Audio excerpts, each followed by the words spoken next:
नमस्ते दोस्तों।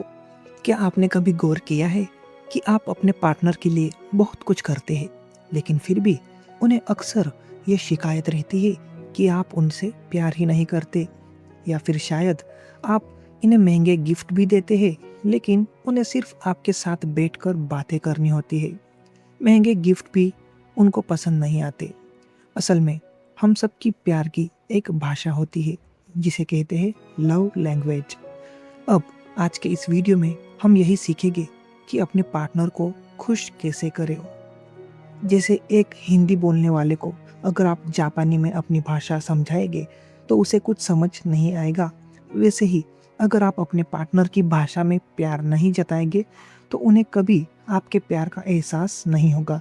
आज हम विस्तार से जानेंगे उन 5 लव लैंग्वेजेस के बारे में जो आपके वैवाहिक जीवन को पूरी तरह बदल सकती है। तो पहली भाषा है प्रशंसा करना।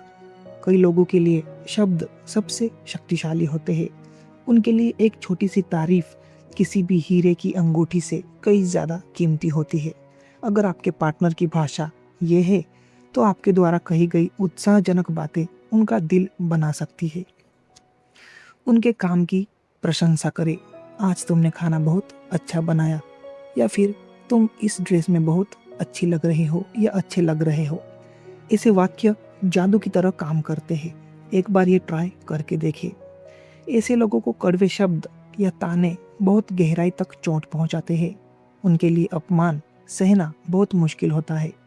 आप तारीफ करके देखिए और सामने से क्या प्रतिक्रिया आती है आप उसको जांच करिए। दूसरी भाषा है क्वालिटी टाइम देना। क्वालिटी टाइम का मतलब सिर्फ एक ही छत के नीचे रहना नहीं है। इसका मतलब है एक दूसरे पर पूरा ध्यान देना। आज के डिजिटल युग में जब हम साथ बैठकर भी फ़ोन चलाते हैं तो ये भाषा और भी ज़रूरी हो गई है। कैसे समय दे? जब आप साथ हो तो फ़ोन एक तरफ रख दे, एक दूसरे की आंखों में आंखें डालकर बात करें, साथ में टहलने जाए या कोई ऐसी एक्टिविटी करे जिसमें दोनों की भागीदारी हो। इन्हें तब सबसे ज़्यादा दुख होता है जब आप उनकी बात सुनते समय भी यहाँ वहाँ ध्यान देते हैं। तो आप एक बार उनको क्वालिटी टाइम देखिए, क्वालिटी टाइम देकर देखिए और सामने से क्या रिस्पॉन्स आता है, तो उस तरीके से आप उनके साथ क्वालिटी टाइम दीजिए। अगर आपका पार्टनर खुश होता है तो आप समझ लीजिए कि आपके पार्टनर की जो प्यार की भाषा है वो है क्वालिटी टाइम देना। तीसरी जो भाषा है वो गिफ्ट की। कुछ लोगों की लव लैंग्वेज जो है गिफ्ट होती है, तो इसमें लालच नहीं समझना है। इसे लालच समझने की गलती ना करें। इस भाषा वाले लोगों के लिए गिफ्ट प्यार का एक दृश्य होता है, जिसे विजुअल सिंबल कहते हैं।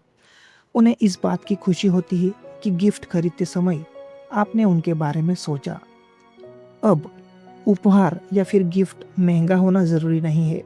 दफ्तर से लौटते समय उनकी पसंद का एक फूल या चॉकलेट ले आना भी उनके लिए आई लव यू कहने जैसा है।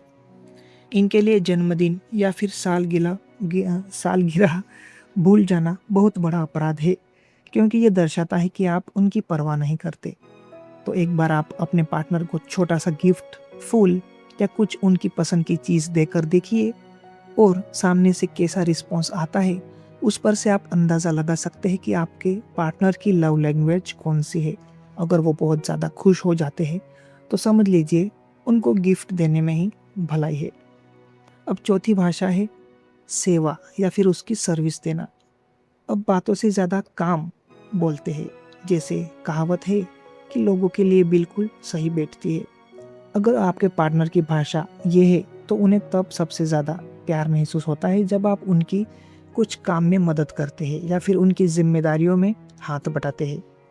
अब आप घर के कामों में मदद कर सकते हैं, बच्चों को पढ़ाने में मदद कर सकते हैं या फिर बिना कहे बिजली का बिल भर देना। जब कुछ बातें आप उनकी ऐसी करते हो तो देखिए कि क्या उनको खुशी होती है। तो उन्हें आपकी फ़िक्र का एहसास होएगा, तो उन्हें पता चलेगा कि हाँ, ये मेरी फ़िक्र कर रहे हैं। अब जब आप उनको हाथ बटाते हैं, उनके काम में कुछ हेल्प करते हैं और तब अगर आपका पार्टनर बहुत खुश होता है तो वो आप नोटिस करिए, तो आपको पता चलेगा। अगर वो ज़्यादा खुश हो रहे हैं तो आपके पार्टनर की लव लैंग्वेज सेवा है। मतलब उनको आप कुछ सेवा करते हैं तो उनको बहुत ज़्यादा खुशी होती है। तो उसी तरीके से आप उनको खुश कर सकते हैं। और 5वीं लव लैंग्वेज है शारीरिक स्पर्श या फिर फिजिकल टच। ये भाषा केवल शारीरिक संबंध तक सीमित नहीं है कि ये सुरक्षा और जुड़ाव के एहसास के बारे में है। एक छोटा सा टच भी तनाव को कम कर देता है। चलते समय हाथ पकड़ना, गले लगाना, हग करना या बस सोफे पर करीब बैठना, इनके लिए टच के माध्यम से मिलने वाली ऊर्जा सबसे बड़ी ताकत होती है। किन्हीं का लव लैंग्वेज फिजिकल टच होता है तो उनको आप ऐसे खुश कर सकते हैं।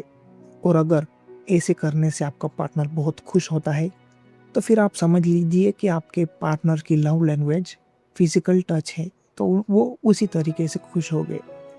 लंबे समय तक दूरी बनाए रखना या फिर उपेक्षा करना इन्हें अकेलापन महसूस कराता है।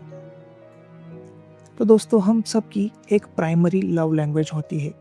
दुनिया में सभी की आपका पार्टनर कैसा भी हो, एंग्री हो या फिर बूढ़ा हो, छोटा हो, कैसा भी हो, सभी की ये 5 लव लैंग्वेजेस में से कोई एक होती ही है।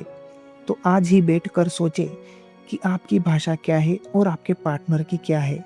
अक्सर हम वही देते हैं जो हमें पसंद होता है, जबकि हमें वो देना चाहिए जो हमारे पार्टनर को चाहिए है। रिश्ता एक निवेश की तरह है। जब आप सही भाषा में निवेश करेंगे तो मुनाफे में आपको ढेर सारी खुशियाँ और सुकून मिलेगा। अगर आपको ये वीडियो अच्छा लगा और अगर आपको ऐसे ही वीडियोस देखना पसंद है तो मेरे चैनल को सब्सक्राइब कर सकते हैं। मैं ऐसे ही वीडियोस डेली लाता रहता हूँ। और कमेंट में बताइए कि आपकी लव लैंग्वेज कौन सी है। तो बस प्यार बांटते रहिए, खुश रहिए। धन्यवाद।